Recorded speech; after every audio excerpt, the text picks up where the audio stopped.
ഹാ guys, so നമ്മൾ നമ്മുടെ മുമ്പത്തെ സെക്ഷനിൽ നോക്കുമ്പോൾ നമ്മുടെ റെക്കോർഡ്സൊക്കെ ഇപ്പോൾ വർക്ക് ചെയ്യുന്നുണ്ട്. ഓക്കെ, സോ ഞാൻ ഈ സെക്ഷനിൽ ഒന്ന് ഗോ ത്രൂ ചെയ്യിക്കുന്നുണ്ട് നമ്മുടെ സ്കീമിൽ നമ്മുടെ ക്വറീസൊക്കെ എങ്ങനെ വർക്ക് ചെയ്യണമെന്നുള്ളത്. സോ ഞാൻ കുറച്ച് ഡയഗ്രാംസ് ഒക്കെ ഒന്ന് കാണിച്ചിട്ട് ക്ലാരിഫൈ ചെയ്യാം കുറച്ചും കൂടി ഇൻഡെപ്ത് ആയിട്ട്. നമ്മുടെ സ്കീമ ഫയൽ എന്താ നടക്കുന്നതും നമ്മുടെ റിക്വസ്റ്റ് എങ്ങനെയാണ് റിസോൾവ് ആയി മാറുന്നതൊക്കെ നമുക്ക് ചെക്ക് ചെയ്യാനായിട്ട്. ഓക്കെ, സോ ഞാൻ ഫസ്റ്റ് ഇതാണ് എടുത്തിരിക്കുന്നത്. ഓക്കെ, സോ ഇതാണ് നമ്മുടെ ഡാറ്റ ലോക്സ്. ഇങ്ങനെയായിരിക്കും നമ്മുടെ ഡാറ്റ ഉണ്ടാവുക ബേസിക്കലി. ഞാനതിനെ റിയാലിറ്റി ലാൻഡ് എന്ന് വിളിക്കുകയാണ്. ഒരു ഹെഡർ കൊടുത്ത് റിയാലിറ്റി ലാൻഡ് എന്ന് മെൻഷൻ ചെയ്യുകയാണെങ്കിലും ആക്ച്വലി ഈ ഡാറ്റ ആയിരിക്കും നമ്മുടെ ഡാറ്റാബേസിൽ സ്റ്റോർ ചെയ്യുന്നുണ്ടാവാം.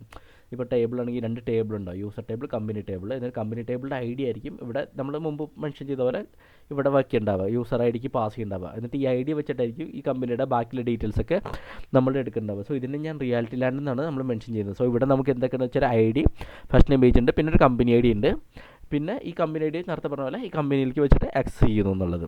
ഓക്കെ, ഇനി നമ്മൾ അടുത്തൊരു ഈ ഡയഗ്രാം നോക്കുകയാണെങ്കിൽ ഇതിനെ ഞാൻ ഗ്രാഫിക്കൽ ലാൻഡ് അല്ലെങ്കിൽ ഗ്രാഫ് ലാൻഡ് അല്ലെങ്കിൽ ഗ്രാഫിക്കൽ ലാൻഡ് എന്ന് വിളിക്കും. സോ ഇവിടെ വെച്ച് നമ്മുടെ എല്ലാ ഡാറ്റയും ഗ്രാഫിൽ ട്രീറ്റ് ചെയ്യുന്നത് ആക്ച്വലി. ഓക്കെ, സോ നമ്മുടെ ഈ ഒരു ഇതിലെങ്ങനെയാണെന്ന് വെച്ചാൽ നമ്മളെ ഡാറ്റ സ്ട്രക്ചർ റൂട്ട് ക്വറി ഇതിലായിരിക്കും എൻട്രി ചെയ്യേണ്ടാവുക.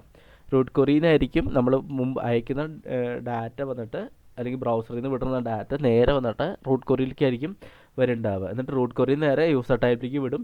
യൂസർ ടൈപ്പിൽ നിന്ന് നേരെ പോയിൻ്റ് ചെയ്യുന്നത് നേരെ കമ്പനി ടൈപ്പിലേക്കായിരിക്കും ഉണ്ടാവുക. സോ നമുക്കിപ്പോൾ നോക്കിക്കഴിഞ്ഞാൽ അറിയാം, എല്ലാ നമ്മൾ എഴുതിയ അസോസിയേഷൻസ് എല്ലാം ലൈക്ക് ഒരു വൺ ഡയറക്ഷനിലാണ്. എന്ന് വെച്ചാൽ കറൻ്റ്ലി ഒരു യൂണി ഡയറക്ഷനിലാണ് നമ്മൾ കൊടുത്തിരിക്കുന്നത്. സോ നമ്മൾ റൂട്ട് ക്വറിയിൽ നിന്ന് റിസോൾവ് ഫംഗ്ഷൻ വെച്ചിട്ട് യൂസറിലേക്ക് വിട്ടു, യൂസറിൽ നിന്ന് റിസോൾവ് ഫംഗ്ഷൻ വെച്ചിട്ട് നമ്മൾ ഇതിലേക്ക് വിട്ടു, കമ്പനി ടൈപ്പിലേക്ക് വിട്ടു ആക്ച്വലി. എന്നിട്ട് നമുക്ക് ഡാറ്റ കിട്ടി. ഓക്കെ, സോ ഇതെല്ലാം നമുക്ക് യൂണി ഡയറക്ഷനിലാണ് ഉള്ളത്. സോ നമുക്ക് ചെക്ക് ചെയ്യാം ഇനി നമ്മുടെ ക്വറി മേക്ക് ചെയ്തപ്പോൾ എങ്ങനെയാണ് വരേണ്ടതെന്നുള്ളത്.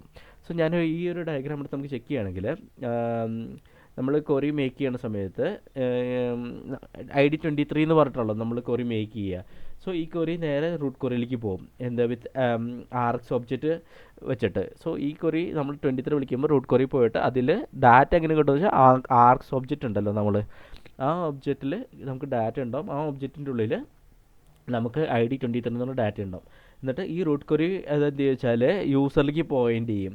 ID 23 എന്ന് പറഞ്ഞിട്ട് യൂസറിലേക്ക് പോയിൻ്റ് റിസോൾവ് ഫംഗ്ഷൻ വഴിയിട്ട് യൂസറിലേക്ക് അത് പോയിൻ്റ് ചെയ്യുന്നു. സോ റിസോൾവ് ഫംഗ്ഷനാണ് അതിനെ ഈ ഇതിൽ നിന്നും അതർ ലൊക്കേഷനിലേക്ക് ഗ്രാഫിൻ്റെ പോയിൻ്റ് ഔട്ട് ചെയ്യുന്നത്, പ്ലേസ് ചെയ്യുന്നത് basically. So through resolve function എന്ന് ചോദിച്ചാൽ നമ്മൾ യൂസറിൽ നിന്ന് യൂസറിലേക്ക് എത്തും, റൂട്ടിൽ നിന്ന് യൂസറിലേക്ക് എത്തും നമ്മൾ. ഓക്കെ, എന്നിട്ട് നമ്മൾ ക്വറി പറയുന്നിട്ട് യൂസറിലെത്തിയ ശേഷം നമുക്ക് കമ്പനി ഡീറ്റെയിൽസും കൂടി കിട്ടേണ്ട ആവശ്യമുണ്ടെന്ന്. സോ ആ സമയത്ത് യൂസർ റിസോൾവ് ഫംഗ്ഷൻ എന്ന് വെച്ചാൽ കോൾ ചെയ്തിട്ട് നമ്മൾ പാരൻ്റ് വാല്യൂവിൻ്റെ ആർഗ്യുമെൻ്റ് ഉണ്ടല്ലോ, ഫസ്റ്റ് വാല്യൂ, അതിൽ കമ്പനി ഐ ഡി കിടക്കുന്നുണ്ട്.